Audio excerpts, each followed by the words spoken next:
ఇప్పుడు మనకి ఈ టీ టైం ఉదయ్ ఆయన ఇప్పుడు ఎంపీ కూడా అయి ఉన్నారు కాకినాడకి సంబంధించి.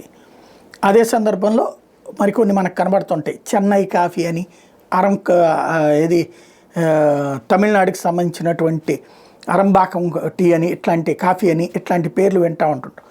అట్లాగే రాష్ట్ర వ్యాప్తంగా అరక్ కాఫీ కోసం అంటే ఈ ఇటిట్లో ఏం చేస్తున్నారు, ఒక టేస్ట్ అది బడ్డీ కొట్టు సైజులో ఉంటుంది. కాకపోతే కూర్చోవడానికి చుట్టూతా ప్లేస్ పెద్దదిగా ఉంటుంది. కుర్చీలు కాస్త చిన్న చిన్న బల్లలు అవి వేసుకుంటే మిగతాయి కూడా ఏదన్నా సాసు లాంటిది, లేకపోతే కనుక మన మొక్కజొన్న పొత్తులు ఇట్లాంటి వాటి అది స్వీట్ కార్న్ అంటుంటారు కదా, అట్లాంటివన్నీ అమ్ముతుంటాం. ఇట్లాంటివి చేస్తున్నారు.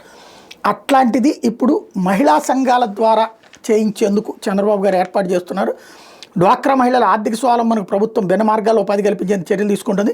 గ్రామీణ ప్రాంత మహిళలు తమకు ఆసక్తి ఉన్న రంగాల్లో వినూత్నంగా ముందుకెళ్లేలా నైపుణ్య శిక్షణ ఇస్తుంది. వాళ్ళు తయారు చేసే ఉత్పత్తులను అమ్ముకోవడానికి ప్రైవేట్ సంస్థలతో ఒప్పందాలు చేసుకుంటారు. తొలుత అరక్ కాఫీ బ్రాండ్కి విలువ పెంచడంతో పాటు గ్రామీణ గిరిజన ప్రాంతాలను డ్వాక్రా మహిళలకు దాన్ని ఉపాధి మార్గంగా మార్చబోతుంది. చిన్న తరహా హోటల్ వ్యాపారాన్ని మహిళలకు అందుబాటులో తీసుకురాబోతుంది.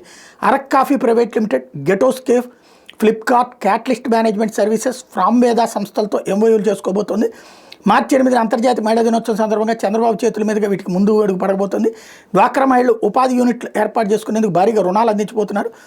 బ్యాంక్ లింకేజ్ ద్వారా 1826 కోట్లు, శ్రీనిధి సంస్థ ద్వారా 1000 కోట్ల రూపాయలు మంజూరు చేయబోతున్నారు. ఇప్పుడు వీళ్ళు ఈ అరక్ కాఫీ స్టాల్స్ని ఎక్కడికక్కడ పెట్టడం లాంటి చేస్తారు. అట్లాగే చేనేత వృత్తి మీద ఆధారపడ్డటువంటి వాళ్ళకి ప్రత్యేకమైనటువంటి ఏర్పాట్లు చేస్తున్నారు. డ్వాక్రా మహిళలకు కూడా రాయితీ ఇచ్చి వాళ్ళకు కూడా వడ్డీ లేని రుణాన్ని అందించేందుకు ఏర్పాట్లు చేస్తున్నారు.